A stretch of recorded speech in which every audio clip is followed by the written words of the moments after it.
சற்று ஓய்விடுங்கள். அவள் வந்து விட்டாள், அவள் வந்து விட்டாள். ஹே என்றால் அது அழகு என்றால் அவள் தானா? ஹே என்றால் அது கடவுள் என்றால் அந்த கடவுளின் துகள் அவள் தானா? ஐயோ என திகைக்கும் என வியக்கும் ஐகளுக்கெல்லாம் விடுமுறையை அவள் தந்து விட்டாள், அவள் வந்து விட்டாள்.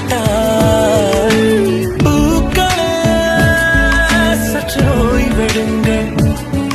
அவள் வந்து விட்டாள், அவள் வந்து விட்டாள்.